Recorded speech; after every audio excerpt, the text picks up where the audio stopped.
حي على الفلاح.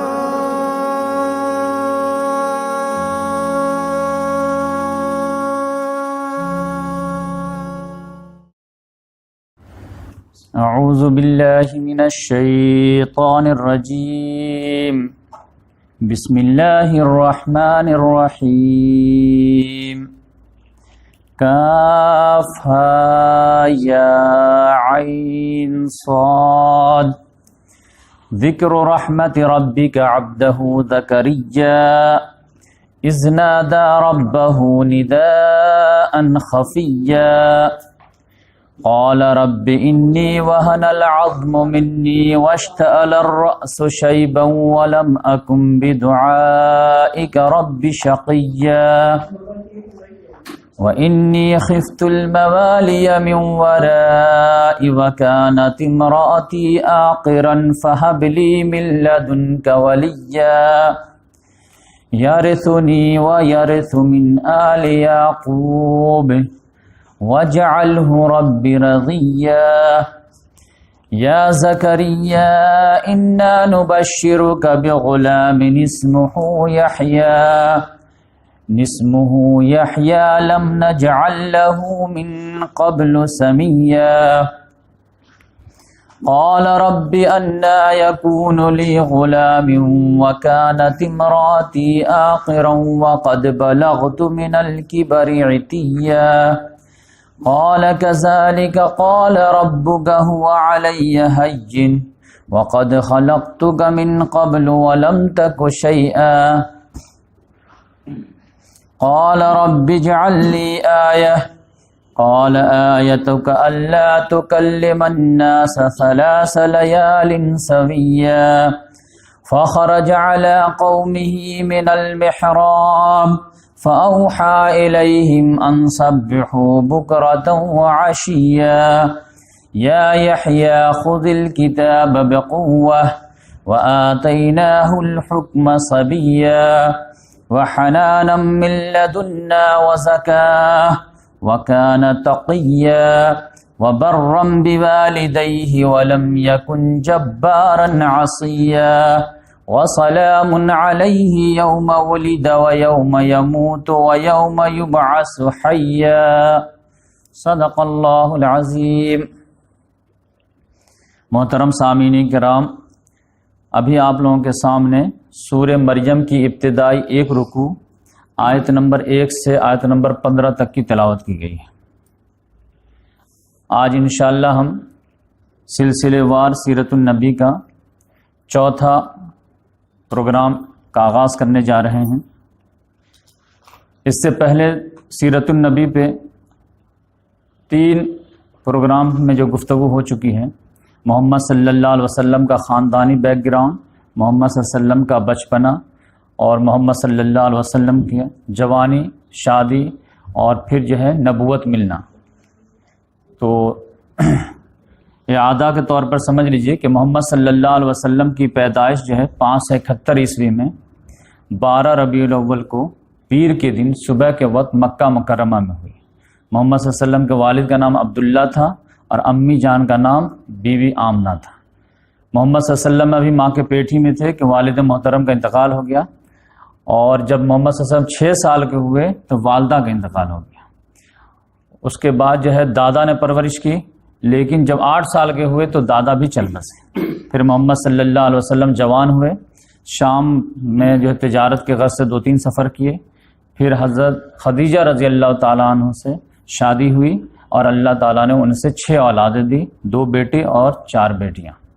اس کے بعد 40 سال کے جب محمد صلی اللہ علیہ وسلم ہوئے تو اللہ تعالیٰ نے نبوت سے سرفراز کیا، اور پہلی وحی جو ابتدائی سورہ علق کی 5 آیت نازل ہوئی، اقرا بسم ربک الذی خلق خلق الانسان من علق اقرا وربک الاکرم الذی علم بالقلم علم الانسان ما لم یعلم. اس آیت کے ذریعے سے جو ایک بھونچال آ گیا، اور جس کو خبر پہنچی تو یقینی بات ہے کہ یہ بہت عظیم خبر تھی، اس کو جو ہے کوئی آدمی آسانی سے اگنور نہیں کر سکتا تھا. تو طرح طرح کے جو ہے کمنٹس پاس ہونے لگے.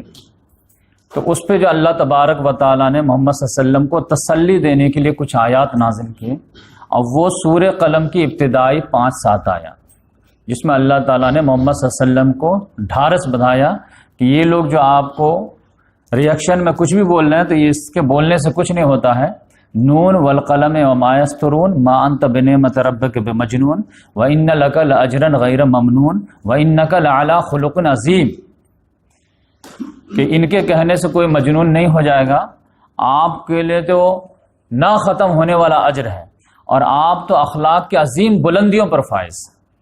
تو محمد صلی اللہ علیہ وسلم کو لگا کہ ٹھیک ہے، پوری دنیا اگر اگنور کر رہی ہے اور مذاق میں لے رہی ہے اور طرح طرح کے الزام باندھ رہی ہے، لیکن کچھ انسانوں میں سے جیسے بی بی خدیجہ ہیں، اپنا چچیرا بھائی علی رضی اللہ تعالیٰ عنہ ہیں، محمد صلی اللہ علیہ وسلم کے منہ بولے بیٹے جو ہے زید بن حارثہ ہیں، یا میرا قریبی دوست ابو بکر صدیق ہے، یہ لوگ مان رہے ہیں. اور سب سے بڑی تائید جو ہو رہی ہے وہ اللہ تعالیٰ کہہ رہا کہ ما انت بنعمت ربک بمجنون، آپ اپنے رب کی نعمت سے مجنون نہیں ہیں، تو پھر کس کی جو ہے سپورٹ چاہیے. تو محمد صلی اللہ علیہ وسلم کو تسلی ہو گئی کہ اللہ تعالیٰ کوئی بڑا کام مجھ سے لینے والا ہے، لیکن بڑے کام سے پہلے بڑی تیاری ہونی چاہیے. اور محمد صلی اللہ علیہ وسلم سے ایسا بڑا کام لینا تھا کہ اندر کی بھی اصلاح اور باہر کی بھی اصلاح، انسان کے دل کی دنیا بھی بدل جائے، سوچ بھی بدل جائے، فکر بھی بدل جائے، ویلیوز بھی بدل جائے اور دنیا کا سسٹم بھی بدل جائے. تو اللہ تبارک و تعالیٰ نے پہلے ہی آگاہ کر دیا کہ یہ بہت بھاری ذمہ داری آپ کو دی گئی. یہ نبوت جو ملی ہے یہ نعمت تو ہے، لیکن نعمت کے ساتھ ساتھ بہت بڑی رسپانسبلٹی ہے. تو اللہ تعالیٰ نے سورہ مزمل کی کچھ آیات نازل کر کے تیاری کرنے کا بھی جو ہے رہنمائی کر دی، اور ذمہ داری جو منصب ہے اس کے جو ہے سینسیویٹی بھی واضح کر دی. یا ایھا المزمل قم اللیل الا قلیلا، کہ آپ کھڑے ہو جائیے اور پوری رات کھڑے رہیے نماز میں. قم اللیل الا قلیلا نصفہ او انقص منہ قلیلا، یا کم سے کم آدھی رات یا کم سے کم 1/3 رات، 2/3 یا 50% یا 1/3 رات آپ کھڑے رہیے. اور اس میں کرنا کیا ہے؟ ورتل القرآن ترتیلا. اب جو قرآن نازل ہونا شروع ہوگا تو اس کو آپ جو ہے ترتیل کے ساتھ ٹھار کر کے اپنے اندر جذب کیجئے اور اپنے اندر جو اتاریے. کیوں؟ کیونکہ انا سنلقی علیک قولا ثقیلا، کیونکہ ہم بہت بھاری بوجھ آپ کو اتارنے والے ہیں، بہت بڑی ذمہ داری اتارنے والے ہیں. دین دنیا دونوں کی اصلاح کا جو مشن آپ کو دیا جائے گا. اور وہ بھاری کیا ذمہ داری تھی؟ وہ اللہ تبارک و تعالیٰ نے چوتھی وحی میں اوپن کر دیا. چوتھی وحی سورہ مدثر کی آیت نازل ہو گئی، ابتدائی 7 آیات. اس میں اللہ تعالیٰ نے کھول دیا کہ یہ ذمہ داری کیا تھی، جس کی وجہ سے پہلے سے مائنڈ بنایا گیا. یا ایھا المدثر قم فانذر وربک فکبر، اے چادر اوڑھ کے لپیٹ کے غور و فکر کرنے والے، اب اس کا کام ٹائم ختم ہوا، اب کھڑے ہو جائیے. جیسے کہتا ہے tight your belt pull your socks, کہ آپ ٹائٹ ہو جائیے، ریڈی ہو جائیے. کرنا کیا ہے؟ فانذر، لوگوں کو ڈرانا شروع کر دیجیے کہ یہ زندگی اصل زندگی نہیں ہے، اصل زندگی آخرت کی زندگی ہے. جو ورلڈ اورینٹڈ جو ہے لائف گزار رہے ہیں وہ گاڈ اورینٹڈ اور آخرت اورینٹڈ لائف ہو جائے. اور پھر وربک فکبر، اس سے بھی بھاری بات یہ ہے کہ اپنے رب کو بڑا کیجیے. تو یقینی بات ہے کہ کوئی بھی بھولا انسان کہے گا کہ رب کو کون کیا انسان بڑا کرے گا، رب تو خود بڑا ہے، وہ سب کو بڑا کرتا ہے. وَتَعِزُّ مَن تَشَاءُ وَتُذِلُّ مَن تَشَاءُ. لیکن اللہ تعالیٰ الٹا کہہ رہا نہیں، آپ مجھے بڑا کیجیے. تو اس کا مطلب یہ تھا کہ اللہ بڑا ہے لیکن بڑائی نہیں مانی جا رہی ہے. لمیٹڈ معاملے میں اللہ تعالیٰ نے انسانوں کو اختیار دیا، اس کا ناجائز استعمال کر رہے لوگ. تو آپ جو ہے سب کو سیدھا کر کے رب کو بڑا کیجیے. رب کو بڑا سے مطلب یہ ہے کہ رب کا فیصلہ بڑا ہو جائے، رب کا حکم بڑا ہو جائے. کہ معاشرے میں سود رہے گا نہیں رہے گا یہ کون ڈیسائیڈ کرے گا؟ معاشرے میں بے حیائی ہوگی نہیں ہوگی کہ کون ڈیسائیڈ کرے گا؟ تو یہ اللہ تعالیٰ ڈیسائیڈ کرے گا کہ سود حرام، شراب حرام، جوا حرام، زنا حرام. تو اب اللہ تعالیٰ نے فیصلہ کر دیا تو اللہ کا واٹ سپریم ہونا چاہیے. سوورن پاور کس کے پاس ہونا چاہیے؟ اللہ کے پاس ہونا چاہیے. وہ اپنے بندوں پر جو ہے کیا چیز ناجائز کرے گا، کیا چیز ناجائز کرے گا، یہ اس کا ڈیسیزن چلے گا. تو یہ بڑا کرو ہے، ہر جگہ اللہ تبارک و تعالیٰ کی بات فائنل ورڈ ہو جائے کہ بھائی سود کتنا بھی فائدہ تم کو لگ رہا لیکن یہ نہیں کر سکتے. کیوں نہیں کر سکتے؟ کیونکہ اللہ تعالیٰ نے منع کیا ہے. وَرَبَّكَ فَكَبِّرْ، اپنے رب کو بڑا کیجیے، یعنی اس کے ورڈ جو ہے حکم کو اوپر کیجیے. ورنہ آج دیکھ لیجیے قرآن میں تو سارے چپڑ ہے، سارے لوگ لیکن ہر آدمی جو اپنا قانون بنا کر کے اور اس کو خدا کے حکم کو پاؤں کے نیچے مسل رہا. تو اس لحاظ سے یہ بہت بڑا ٹارگیٹ تھا. اور یہ جو رب کو بڑا کرنا ہے وہ یہ نہیں کہ گاؤں میں بڑا کر دیجیے. بار بار ریمائنڈ کیا گیا کہ پوری دنیا میں آپ کو کرنا ہے. وما ارسلناک الا رحمۃ للعالمین وما ارسلناک الا کافۃ للناس بشیرا ونذیرا. تو دوسرے رسول میں اور محمد صلی اللہ علیہ وسلم میں جو ایک بہت بڑا ڈفرینس ہے، آپ سمجھ لیجئے 3 ڈفرینس. ایک یہ ہے کہ دوسرے رسول جتنے بھی چاہے جتنے بھی عظیم ہو، چاہے نوح علیہ السلام ہو، ابراہیم علیہ السلام ہو، موسیٰ علیہ السلام ہو، عیسیٰ علیہ السلام ہو، ہود علیہ السلام ہو، صالح علیہ السلام ہو، جتنے بھی رسول آئے وہ جو ہے ایک خاص ٹائم فریم کے لیے آئے. ان کے جو ہے آنکھ بند اور ٹائم مدت ختم. دوسرا جیسے رسول آ گیا تو ان کا ٹائم ختم اور وہ اب رسول نہیں رہیں گے. تو ایک ٹائم مدت کے لیے جو ہے بقیہ سارے رسول آتے تھے. جیسے نیکسٹ رسول آئے تو ان کا ٹائم ختم ہو جاتا تھا. لیکن محمد صلی اللہ علیہ وسلم ایور لاسٹ، جب تک دنیا قائم ہے محمد صلی اللہ علیہ وسلم کی رسالت قائم ہے. نمبر 2، جتنے بھی رسول آتے تھے وہ سب ایک جغرافیائی باؤنڈری کے حساب سے آتے تھے کہ اس علاقے کے وَإِلَىٰ مَدْيَنَ أَخَاهُمْ شُعَيْبًا کہ مدین کی طرف جو ہے شعیب علیہ السلام جائیں گے، نینوا والوں کی طرف یونس علیہ السلام جائیں گے، ادوم اور سمورہ کی بستی کی طرف لوط علیہ السلام جائیں گے.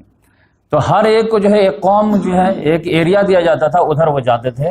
لیکن محمد صلی اللہ علیہ وسلم کو پوری دنیا کے لیے کوئی ایریا نہیں، عربی ہو اجمی ہو، سب کے لیے، انڈیا ہو افریقہ ہو آسٹریلیا ہو سعودیہ ہو، ہر جگہ کے لیے محمد صلی اللہ علیہ وسلم کی نبوت. اور تیسرے نمبر پر کہ جتنے بھی رسول آتے تھے وہ ایک خاص قوم کی طرف آتے تھے، لیکن محمد صلی اللہ علیہ وسلم کو ہر کی طرف بھیجا گیا. وَإِلَىٰ عَادٍ أَخَاهُمْ هُودًا قوم عاد کی طرف ہود علیہ السلام کو بھیجا گیا. وَإِلَىٰ ثَمُودَ أَخَاهُمْ صَالِحًا قوم سمود کی طرف صالح علیہ السلام کو بھیجا گیا. تو اس طرح سے محمد صلی اللہ علیہ وسلم کو عربی اجمی ہر ایک کی طرف بھیجا گیا. تو یہ 3 ڈیفرنس جو ہے سمجھیے. اب پھر اس کے بعد یہ رسپانسبلٹی سمجھیے کہ آپ کو اپنے رب کو بڑا کرنا ہے تو پوری دنیا میں کرنا ہے، تمام قوموں کے درمیان کرنے ہیں اور پھر قیامت تک کے لیے کرنا ہے. اب اتنی بڑی ذمہ داری ایک انسان کیسے اٹھا سکتا ہے؟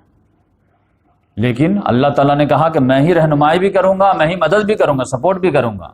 آپ کو جو ہے صرف لیڈر بننا ہے. لہذا کام کا اسٹارٹ ہوا. محمد صلی اللہ علیہ وسلم کا آگے خاندان والوں کو پہلے ڈرائیے. تو وہ جو واقعہ میں بیان کیا تھا، کھانا پہ بولا اور پورا سارے لوگوں کو ڈرائے. اس کے بعد اللہ تبارک و تعالیٰ نے کچھ دنوں کے بعد تقریباً ان تمام چیزوں میں 3 سال لگ گئے. پھر اللہ تعالیٰ کا جو ہے آرڈر آیا فَاصْدَعْ بِمَا تُؤْمَرْ وَأَعْرِضْ عَنِ الْمُشْرِكِينَ کہ آپ جو ببانگ دہل جو دعوت کا اعلان کر دیجئے ہر ایک خاص عام کو.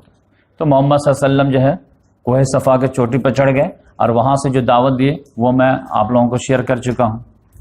اس کے بعد جو ہے یہاں سے آج ہمارا جو ہے شروع ہوگا آج کا ایپیسوڈ، جس میں جو 15 منٹ لگ گئے تمہیدی باتوں میں، تاکہ بار بار ریمائنڈ ہوتا رہے کہ یہ کفار مکہ سوچے کہ اب جو ہے حج کا زمانہ آ رہا ہے اور یہ اوپن دعوت کا اعلان کر چکے ہیں. اب ان کو تو کوئی روک نہیں پائے گا.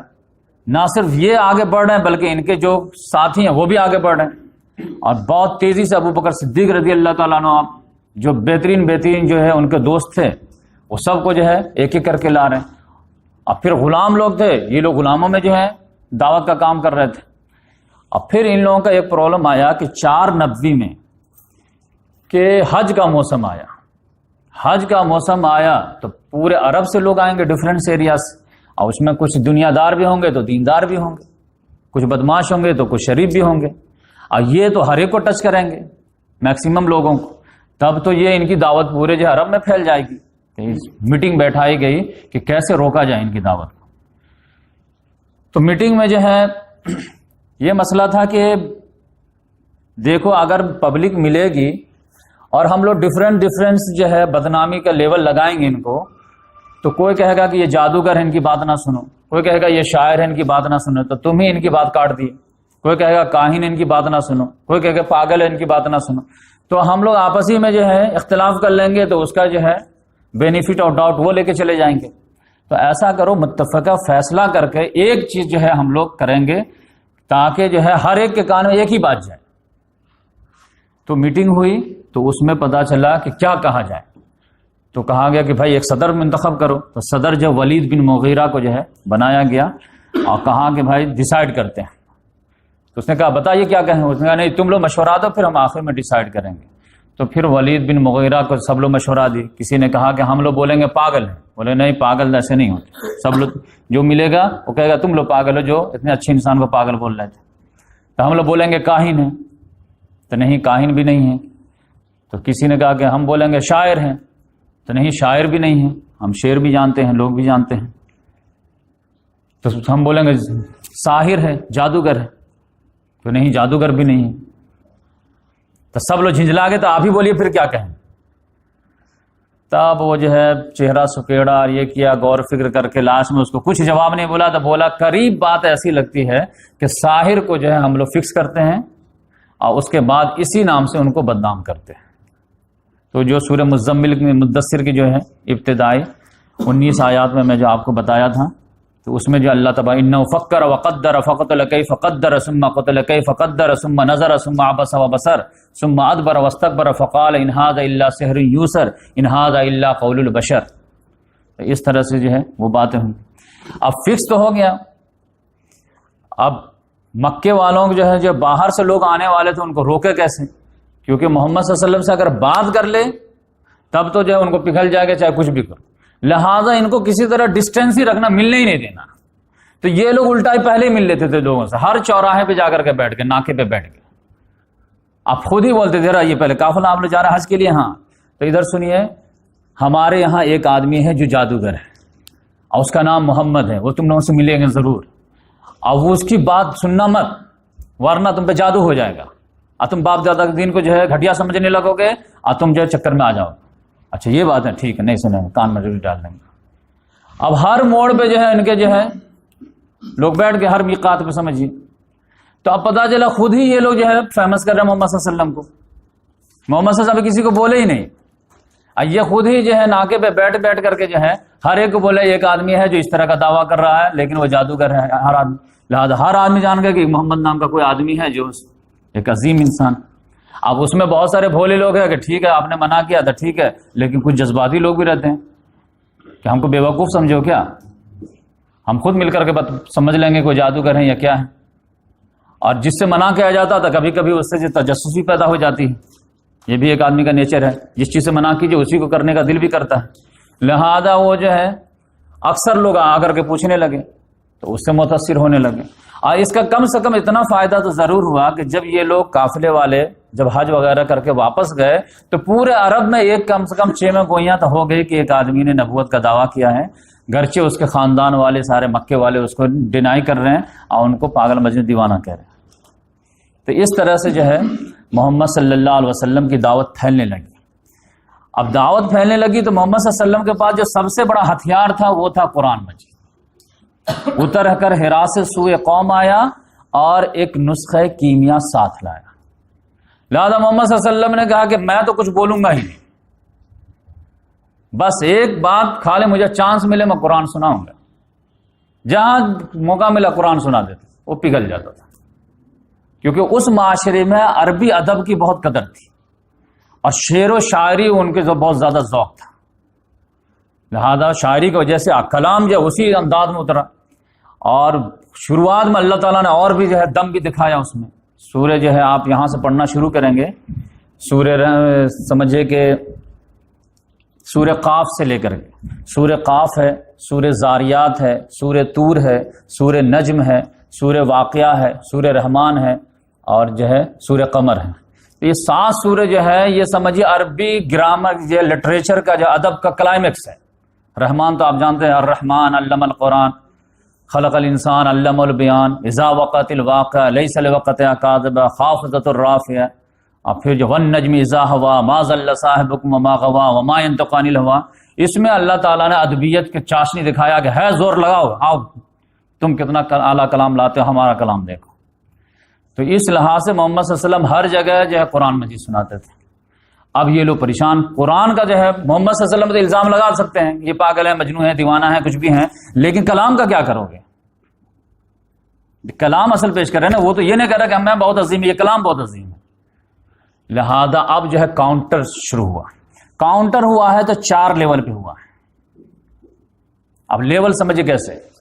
شروعات میں جو ہے محمد صلی اللہ علیہ وسلم کی بات کو لوگ جو ہے ہنسی مذاق میں اڑانے کی کوشش کی. ہنسی مذاق کبھی بھی کوئی دعوت اٹھتی ہے تو پہلے لوگ لائٹلی لیتے ہیں، کیونکہ کہیں بھی چراغ جلے گی تو پہلے منہ کے پھوکوں سے بجھا دو. لہذا ہنسی مذاق میں اڑانے کی کوشش کی گئی. کہا گیا یہ کچھ نہیں ہے، یہ جادو ہے. کسی نے کہا وقال یا الذی نزل علیہ الذکر انک لمجنون، کہ اے وہ شخص جس پہ گمان ہے کہ قرآن نازل ہوا ہے، میں تو سمجھتا ہوں کہ تم مجنون ہو.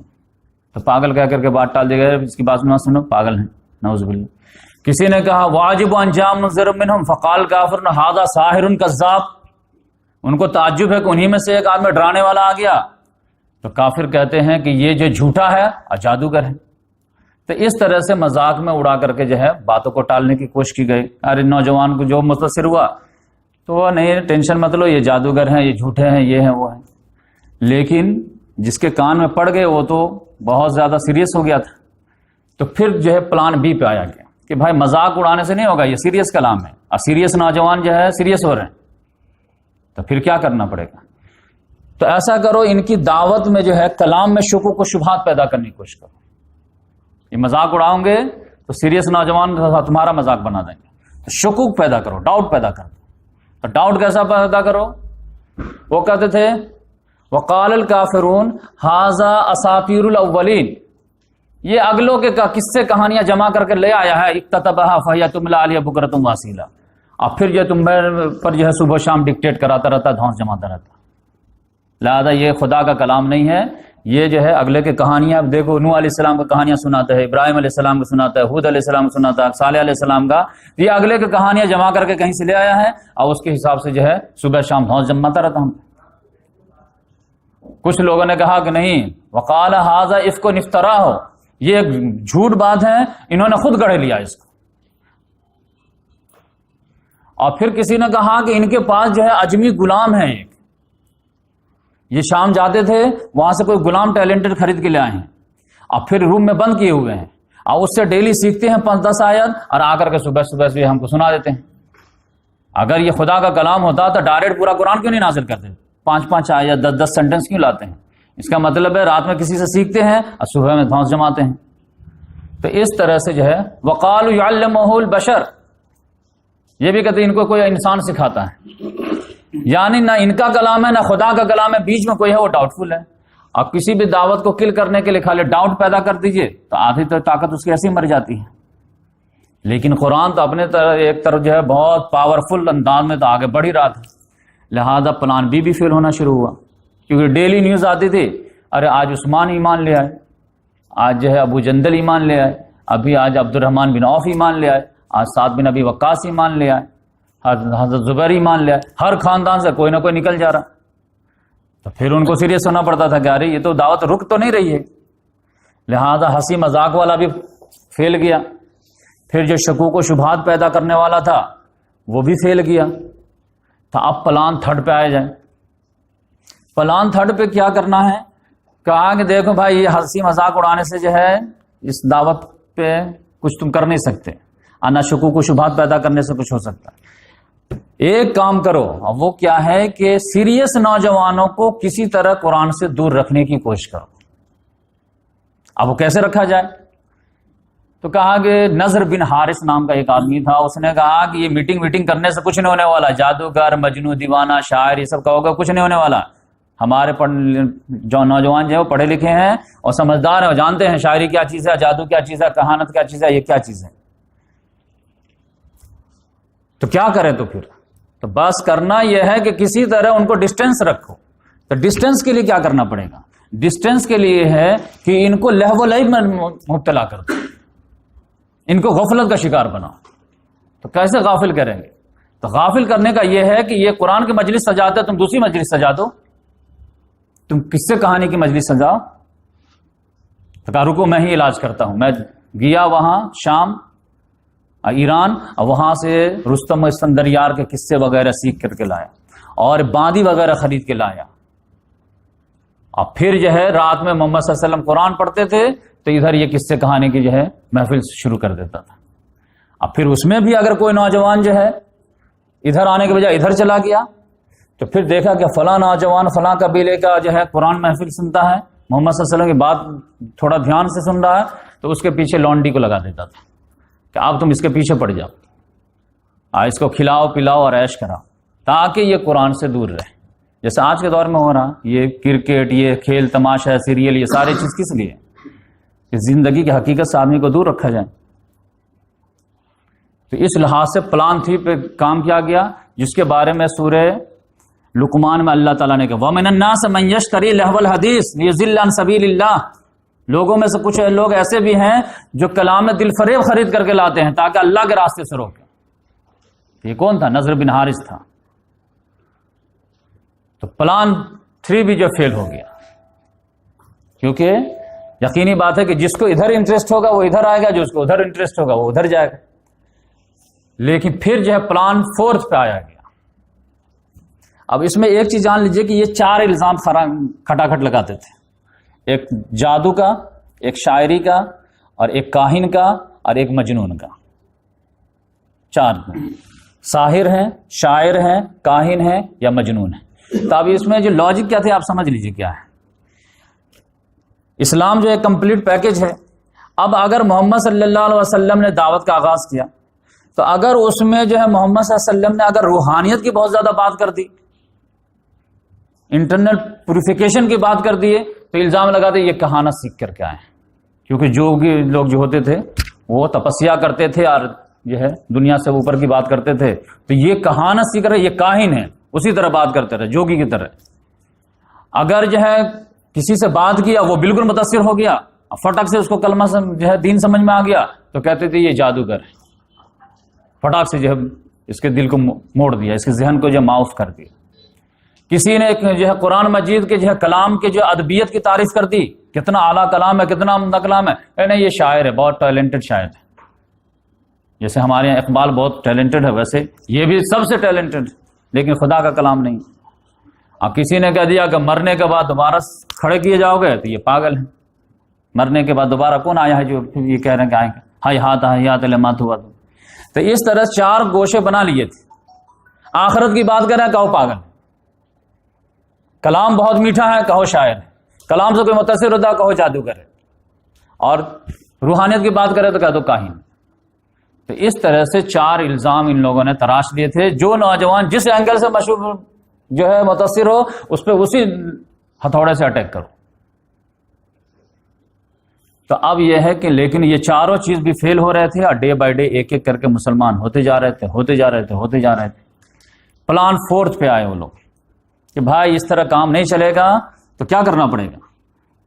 تو کہا کہ دیکھو ان کی دعوت کو روکنے کے لیے, نہیں تو یہ تو سوئپ کر جائیں گے, دعوت کو روکنے کے لیے کیا کرنا پڑے گا, کچھ لو اور کچھ دو کا فارمولا لانا پڑے گا. تو 4 لوگوں کو بھیجا گیا محمد صلی اللہ علیہ وسلم کے پاس. اسود بن مطلب, امیہ بن خلف, ولید بن مغیرہ اور عاص بن وائل. یہ 4 لوگ آئے محمد صلی اللہ علیہ وسلم سے بات کیے کہ بھتیجے دیکھو تم نے تو جو ہے معاملہ ہی گڑبڑ کر دیا, باپ بیٹے میں لڑوا دیا ہے, شوہر بیوی میں جدائی کر دیا ہے, کیا کر دیا ہے, اور تم ماننے کے لیے تیار ہی نہیں ہو. کتنا ہم سمجھا رہے ہیں, سمجھ نہیں رہے ہو. ہمارے جو خاندان قریش کی جو پورے عرب پہ جو چودراہٹ ہے وہ ڈیمیج ہو جائے گی. نہیں سمجھ رہے بات, سینسیٹیوٹی, تم اپنے خالی دھن میں لگے ہوئے ہو. تو کچھ نہ کچھ جو ہے پہلے تو اپنا جو ہے اقتدار بھی تو بچانے ہیں. یہ جو ہے خانہ کعبہ میں بت رکھے ہوئے ہیں پورے عرب کے, تبھی تو ہم کو رسپیکٹ دیتے ہیں. ہمارے بزنس بھی تو اسی وجہ سے ٹکی ہوئی ہے, ہمارے جو ہے عزت اشرف بھی اسی وجہ سے ہے. سارے کو تم ایک ساتھ کل کر دو گے تو پھر ہماری حیثیت کیا رہ جائے گی. تو تم تھوڑا ہوش کے ناخن لو اور پھر جو ہے کچھ مصالحت کرو. ٹھیک ہے 360 خدا کو نہیں مانتے, 60 تو مانو, 300 جانے تو نہیں, ایسا نہیں ہو سکتا. اچھا نہیں ہوتا تو ٹھیک ہے, تمہارے خدا جو ہے نا ایک خدا ہے, اس کو ایک دن ہم لوگ عبادت کرتے, ایک دن تم کرو. نہیں ایسا نہیں ہو سکتا, حق کو باطل میں پیچ اپ نہیں ہوگا. اچھا ٹھیک ہے تم جو ہے ہم تمہارے جو 1 ہفتہ کر دیتے, تم ہمارا 1 دن کر دو. نہیں یہ بھی نہیں ہوگا.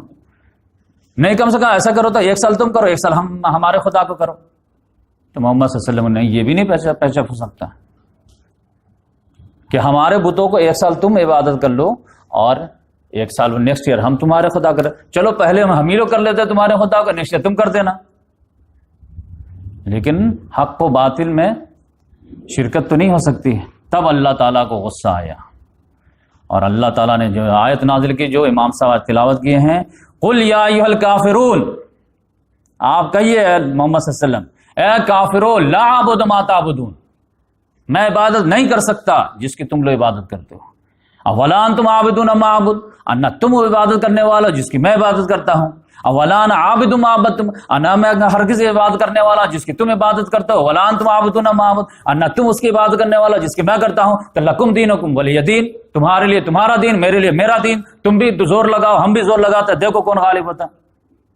یہ لکم دینکم ولی دین یہ نہیں کہ تم اپنے گھر میں بیٹھو ہم اپنے گھر میں بیٹھتے ہیں، تم میدان میں ہم میدان میں، ہم بھی کام کرتے تم بھی کام کرو، دیکھو کس کا کیا بنتا ہے، کس کو خدا کی مدد آتی ہے۔ تو یہ جو ہے مسئلہ ہوا کہ نہیں، تم ایڑی چوٹی کا زور لگا رہے ہو نا، plan be plan 2 plan 3 plan 4 فیل ہو رہا تب آئے ہو نا تم، تو اب تم اپنے زور لگاؤ ہم بھی زور لگاتے ہیں، تم کو جو ہے اپنے اقتدار پہ بھروسہ ہے، ہم کو خدا پہ بھروسہ ہے۔ تو اللہ تعالیٰ نے کلیئر کٹ مسلمانوں کو بھی میسج دے دیا، محمد صلی اللہ علیہ وسلم کو میسج دے دیا کہ حق و باطل میں نو پیچ اپ، حق و باطل میں کوئی کمپرومائز نہیں، باطل دوئی پسند ہے حق لا شریک، شرکت میں یان حق و باطل نہ کر کو، لہذا قل یا ایھا الکافرون جب نازل ہوئی تو سارے جو ہے کافر مایوس ہو گئے کہ اب تو لگتا ہے کہ کوئی سوال ہی پیدا نہیں ہوتا ان کو روک۔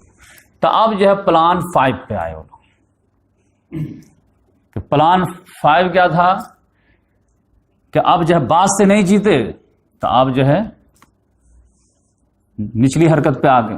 نچلی حرکت کیا تھی کہ ان پہ ہاتھ ڈالا جائے۔ اب ہاتھ ڈالنا تو ان پہ مشکل ہے، لیکن کیونکہ محمد صلی اللہ علیہ وسلم جو ہے قریش خاندان کے جو سب سے عزت دار گھرانہ تھا بنو ہاشم، اس کے چشم چراغ تھے، اور ایک بہت بڑی جو ہے اخلاقی طاقت تھی ان کی، کیونکہ یہی مکے والے جو محمد صلی اللہ علیہ وسلم کو 2 ٹائٹل دیے تھے، صادق کا اور امین کا، اور محمد صلی اللہ علیہ وسلم پوری جو ہے ڈاؤٹ لیس جو ہے زندگی گزارے تھے اخلاق کردار کے لحاظ سے۔ اور پھر جب بنو ہاشم خاندان کے جو سربراہ تھے وہ چچا ابو طالب تھے، اور چچا ابو طالب پورا جو ہے طاقت کے ساتھ محمد صلی اللہ علیہ وسلم کے سپورٹ کے لیے کھڑے تھے۔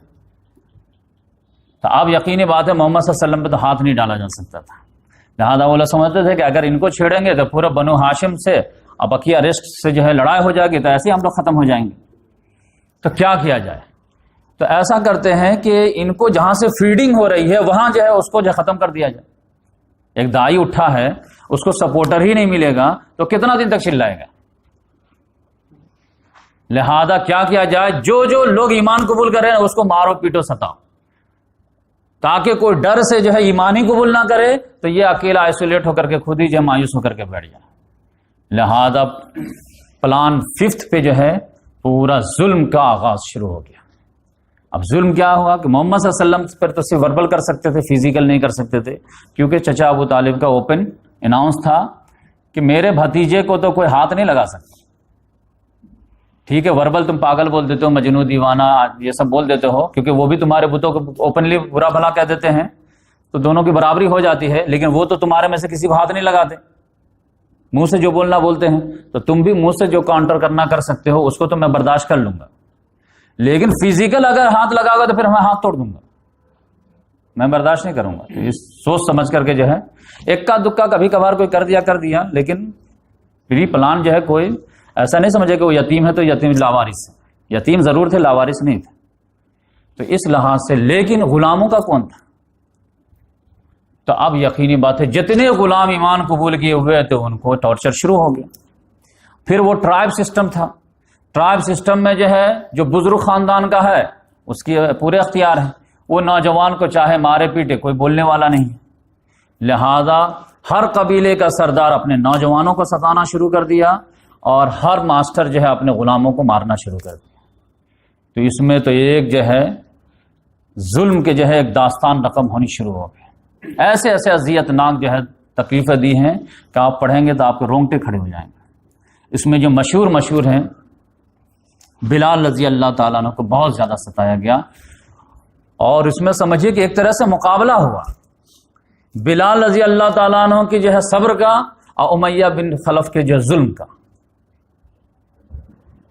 اور وہ لاسٹ دن تک جو ہے وہ جو ہے ٹارچر کرتا رہا، اور وہ گھر میں ٹارچر نہیں کرتا تھا، تماشا بناتا تھا، اور لے کر کے جو ہے مکے کے وادی میں آتا تھا، اعلان کرتا تھا جس کو جو ہے تماشا دیکھنا آ جاؤ، اور سارے بچے جمع ہو جاتے تھے، اور پھر عرب کی دھوپ دوپہر میں 50 ڈگری تو نارمل وہاں رہتی، اور اس کے بعد جو وہ لٹا دیتا تھا بالکل جو ہے ننگی پیٹ، اور جو ہے ریت جو وہاں کتنا گرم ہوتا ہے، اور اس پہ پھر جو ہے الٹا لٹا کر کے جو ہے کوڑے مار رہا، پھر کہہ رہا کہ تم کو اسی طرح مارتا رہوں گا جب تک کہ تم محمد صلی اللہ علیہ وسلم کو برا بھلا نہیں کہو گے یا لات عزا کی تعریف نہیں کرو گے۔ اب وہ جو ایک ہی بات کہتے تھے، اللہ احد احد احد، اللہ ایک ہے تو ایک ہے۔ اب وہ مارتا تھا، پھر جو ہے سوچتا تھا کہ بے ہوش ہو گئے، پھر ہوش آتا تھا، پھر بولتا تھا، ایک مرتبہ تو بول دو، پھر وہ جو ہے کہتے تھے احد احد۔ اب یہ اس کا انسلٹ کا ایک جو ٹاپک بن گیا، جیسے وہ احد احد کہتے تھے سب لوگ ہنسنے لگتے تھے، لو تم فیل ہوئے، پھر غصہ کر کے اور مارتا تھا، پھر اور مارتا تھا، پھر یہ تقریباً جو بے ہوش ہو جاتے تھے، پھر جیسے بے ہوش آتا تھا وہ تھا ایک مرتبہ کم سے کم بول دو، تو ایک مرتبہ بھی جو ہے جیسے سارے لوگ کان لگاتے تھے تو فوراً بولتے تھے احد احد، کھسیا جاتا تھا تم، یہاں تک کہ جو ہے ذلیل جو ہے وہیں پر جو ہے امیہ بن خلف ہونے لگا۔ پھر گھر لاتا شام میں، بولتا تھا کل پلیز ایک مرتبہ پبلک کے سامنے بول دینا، اس کے بعد میں تم کو چھوڑ دوں گا، ایک مرتبہ تو بول دو۔ بولتے ٹھیک ہے کل دیکھا جائے گا۔ پھر کل جب مارنا شروع کرتا تھا پھر بولتا تھا بولو ایک مرتبہ، پھر احد احد، یہاں تک کہ وہ جو ہے بالکل جھنجھلا گیا، اب پورے معاشرے میں انسلٹ ہو گیا کہ ایک غلام جو ہے آقا کو جو ذلیل کر رہا ہے اس طرح، تم ایک بات نہیں منوا رہے ہو۔ اور لوگ تعجب میں تھے کہ ایک غلام کے اندر اتنا زیادہ جو ہے عظیمت کہاں سے آ گئی، کس نے بھر دیا؟ جبکہ بلال رضی اللہ تعالیٰ عنہ بہت زیادہ مسل پاور والے نہیں تھے، حبشی سے ایک مرتبہ مقابلہ ہوا تھا، بری طرح ہارے تھے، لوگ کہتے تھے کہ یہ جو ہے نازک آدمی، شریف انسان، اس کے اندر اتنا ٹیلنٹ کہ ظلم کے مقابلے میں کھڑا ہو گیا۔ وہ تو لاسٹ میں وہ لاسٹ تک نہیں ہارے، وہ تو پھر حضرت ابو بکر صدیق رضی اللہ تعالیٰ عنہ کو ایک دن دیکھا نہیں گیا، وہ پھر دوڑے دوڑے آئے، اب پھر جو ہے امیہ بن خلف کو بولے کہ بولو کتنا میں بیچتے ہو، تو اس نے جو اپنی امید سے جو ہے کئی گنا زیادہ دام بتایا۔ اب ابو بکر صدیق رضی اللہ کا ریڈی، چلو دے دو۔ اپنے بیٹے سے شیئر کیا کہ اگر وہ کل جو ہے مجھے ابو بکر جتنا میں خرید کے لے گئے ہیں ایک درہم میں بھی مانگتا نا تو میں دے دیتا، لیکن اس نے تو جو ہے کم سے کم 500 درہم دے دیا، میں تو اتنا جھجلا گیا تھا اس سے۔ تو کسی طرح ابو بکر صدیق رضی اللہ تعالیٰ نے ان کو جو ہے وہاں سے خریدے اور وہیں پر آزاد کر دیا ان کو۔ تو یہ بلال رضی اللہ تعالیٰ عنہ جو ہے عظیمت میں جیت گئے۔ خباب بن ارت رضی اللہ تعالیٰ عنہ، ان کو تو جو ہے آگ جو ہے جلاتے تھے اور پھر جو ہے جلانے کے بعد کہتے تھے کپڑا اتارو، کپڑا اتارتے تھے اور بولتے تھے اس پہ لیٹ جاؤ، اور وہ لیٹ جاتے تھے۔ اب پیٹھ کی چربی جب پگھلتی تھی تو اس سے آگ بجھتی تھی، اور کئی مرتبہ جب ایسا ہوا پوری پیٹھ ان کی سفید سفید تھی، بعد میں بھی وہ دکھاتے تھے دیکھو اسلام کے لیے ہماری کتنی قربانی تھی۔ تو ایک دن جب بہت زیادہ ہو گیا تو محمد صلی اللہ علیہ وسلم جو ہے خانہ کعبہ کا دیوار لگا کر کے بیٹھے ہوئے تھے، تو محمد صلی اللہ علیہ وسلم کے پاس آیا کہ یا رسول اللہ دیکھیے انہوں نے کیا حالت کر دی، تو کیا آپ ان کے لیے بد دعا نہیں کریں گے؟ صرف اتنی ریکویسٹ تھی۔ محمد صلی اللہ علیہ وسلم جو ہے بالکل سیدھے ہو کر کے بیٹھ گئے اور بولے خباب تم جلدی کر رہے ہو، پہلے زمانے میں اسی حق کو قبول کرنے کی خاطر لوگوں کو جو ہے زمین میں آدھا گاڑ دیا جاتا تھا اور پھر 2 ٹکڑے آرے چلا کر کے چیر دیا جاتا تھا، لوہے کی کنگھی سے جو اس کے جو کھال نوچ لیے جاتے تھے۔ قسم خدا کی تم جلدی مچا رہے ہو، وہ دن آ کر کے ضرور رہے گا جب ایک سنا سے یا حضرت موت تک ایک عورت جب تنہا سونا اچھالتے ہوئے آئے گی، لیکن اس کو کسی کا خوف نہیں ہوگا سوائے بھیڑیے کا، لیکن تم جلدی مچا رہے ہو، صبر سے کام لو۔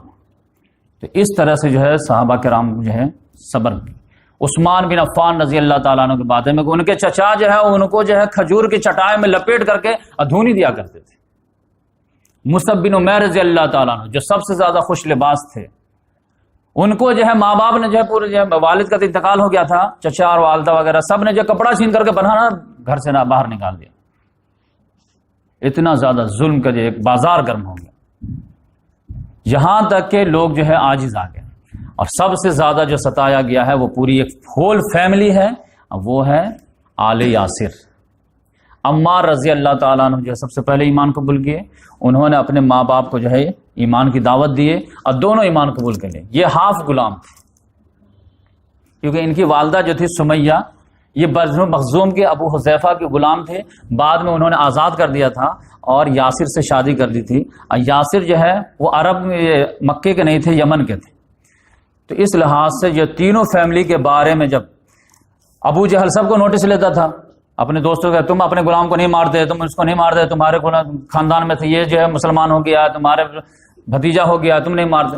کسی نے اس کو کہہ دیا، امیہ بن خلف ہی نے، کہ ہم لوگ کو خالد جو ہے گھوم گھوم کر کے تلاشی لیتے رہتے، اپنی خبر نہیں لیتے کیا؟ کہ کیا ہوا؟ تو تمہارے خاندان میں جو ہے وہ غلام جو ہے وہ تو ایمان قبول کر دیا، ہول فیملی کا کون؟ آل یاسر۔ ارے وہیں سے وہ لوٹا ہے، اور پھر جو یہ باپ بیٹا اور ماں تینوں کو جو ستانا شروع کیا ہے، تو پھر تو آپ جو ہے اس کی داستان سن نہیں سکتے۔ حضرت سمیہ رضی اللہ تعالیٰ عنہ کو زمین میں آدھا کاٹ دیا تھا، حضرت یاسر کو کاٹ دیا تھا، اور پھر جب بار بار کہتا تھا محمد کو گالی دو، نعوذ باللہ، نہیں تو میں تم کو ایسے تڑپا کروں۔ اب کئی روز تو مسلسل چلتا رہا۔ ایک مرتبہ آگنے کے بعد جو ہے لاسٹ میں کان کے پاس لے جا کر کے بولا ہے کہ اس بت میں جو لکڑی کا بت رکھے رہتا تھا، اس کے بارے میں ایک لفظ جو ہے صحیح بول دو، خیر کا کلمہ بول دو، تم کو چھوڑ دوں گا۔ لیکن انہوں نے کو غصہ آیا ہے اور انہوں نے جو اس پہ تھوک دی، تو اس نے جو برچھی لیا ہے اور بالکل جو ہے شرمگاہ میں مار کر کے شہید کر دیا ہے۔ پہلی شہیدہ جو ہے اسلام کی حضرت سمیہ رضی اللہ عنہ۔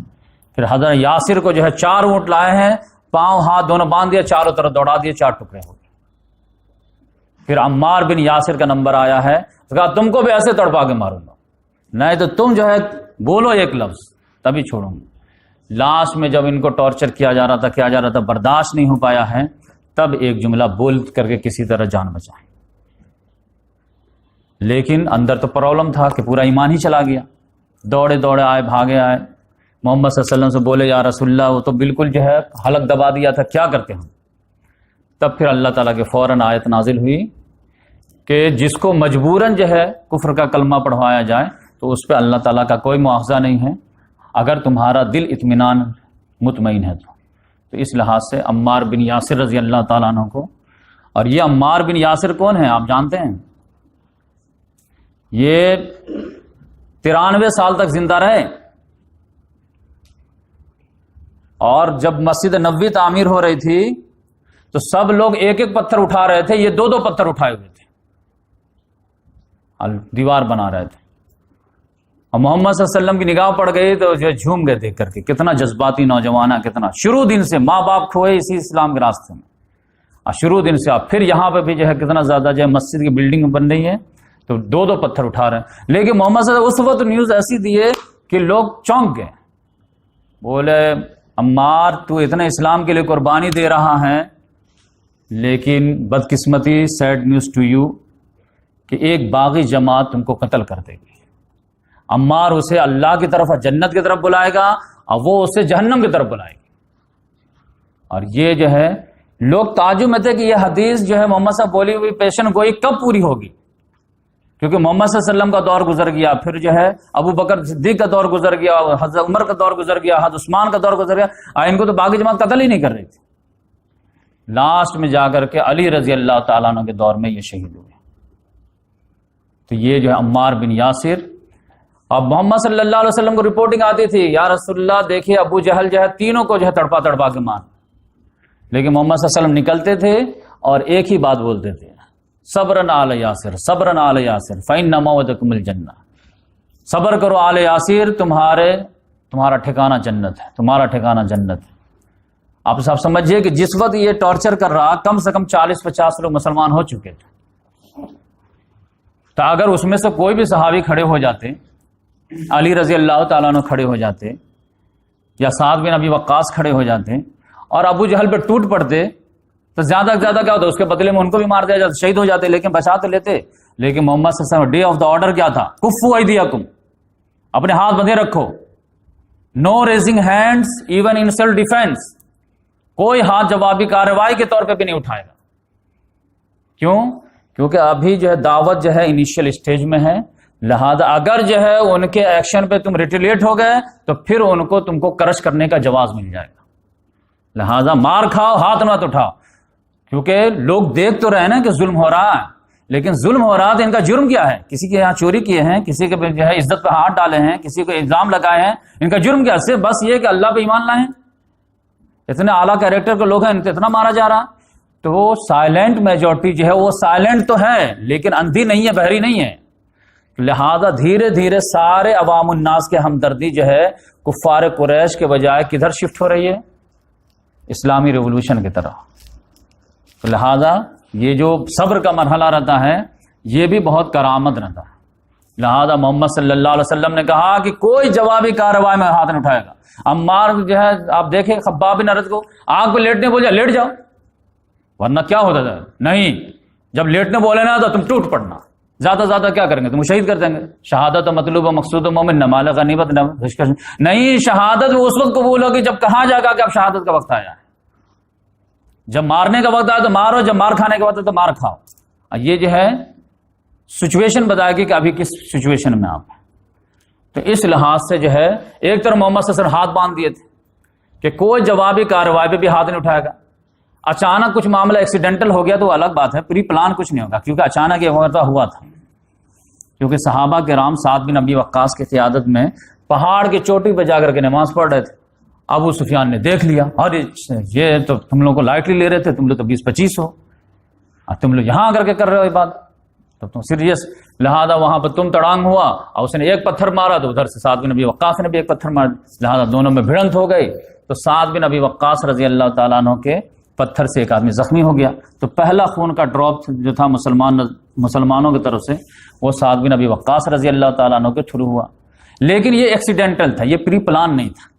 تو یہ جو ہے ایکسیڈنٹل معاملے میں تو کسی کو جو ہے اختیار نہیں رہتا ہے، لیکن پری پلان میں ڈے آف دا آرڈر یہی تھا کہ کوئی جو ہے اپنا ہاتھ نہیں اٹھائے گا، ایون کہ جوابی کارروائی میں بھی، ایون کہ اپنے ڈیفنس میں بھی جو بولے کر دو.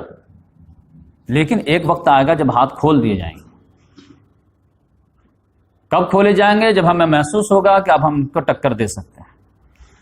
تو اب صحابہ کرام آتے تھے، یا رسول اللہ کریں کیا؟ ایک طرف تو ہاتھ بھی بندھے ہوئے ہیں، ایک طرف جو ہے یہ ظلم کے جو ہے ان کو جو ہے سمپیتھی بھی نہیں آ رہی ہے اور یہ جو ہے ظلم سے باز بھی نہیں آ رہا، کریں کیا؟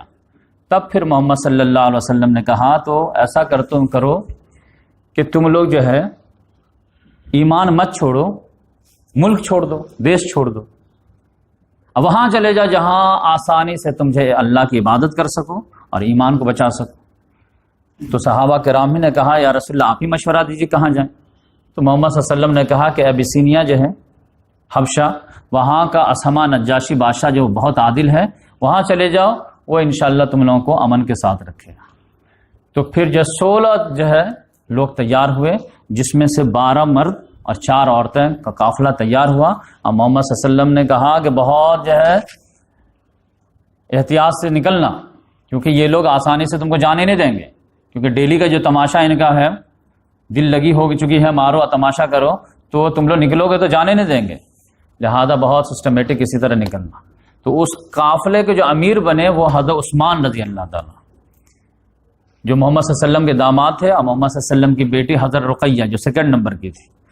تو محمد صلی اللہ علیہ وسلم جب قافلہ کا روانہ کر رہے تھے تو بہت پیار بھرے انداز میں بولے انہما اول بیت، یہ دونوں پہلا گھر ہے یہاجر فی سبیل اللہ، جو اللہ کے راستے میں ہجرت کر رہا ہے، بعد ابراہیم علیہ السلام و لوط علیہ السلام. ابراہیم اور لوط علیہ السلام کے بعد یہ پہلا گھرانہ ہے جو خدا کے راستے میں ہجرت کر رہا ہے. لہذا یہ لوگ چلے گئے وہاں، اور جیسا محمد صلی اللہ علیہ وسلم نے بتایا تھا ویسے ہی جو ہے وہاں کا بادشاہ جو اسہمہ نجاشی تھا اس نے بہت زیادہ اچھے طریقے سے رکھا اور کہا کوئی ٹینشن نہیں، آپ ہمارے یہاں رہیے. لیکن یہ لوگ جو رجب میں گئے ہیں اور رمضان میں ایک معاملہ ہو گیا.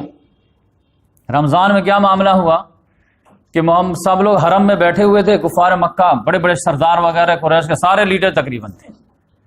اب محمد صلی اللہ علیہ وسلم بھی انٹری لیے، اب دیکھے ادھر سارے نظر دوڑا کہ سارے لوگ ہیں تو آج رکس لیتے ہیں. اچانک کھڑے ہوئے اور فوراً جو قرآن پڑھنا شروع کر دیے زور سے.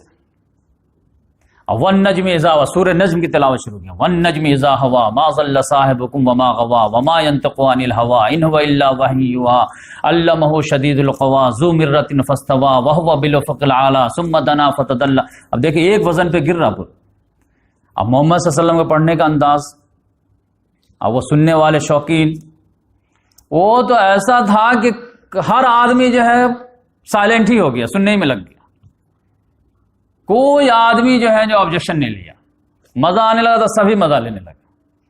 اب محمد صلی اللہ علیہ وسلم بھی دیکھے کہ جب موقع ملا ہے تو میں پوری سورہ ہی سنا دیتا ہوں، 62 آیات ہیں اس میں، پوری سورہ سنا دی محمد صلی اللہ علیہ وسلم۔ چلو ایک تو ایسا سن، کیونکہ ان لوگوں کا متفقہ ایک فیصلہ تھا، وقال الذین کفروا لا تسمعوا لهذا القرآن والغوا فیہ لعلکم تغلبون، کہ ان پہ غلبہ پانے کا ایک ہی آپشن ہے کہ قرآن سنو نہیں، اگر یہ سنانے بیٹھ جائے تو شور مچا دو۔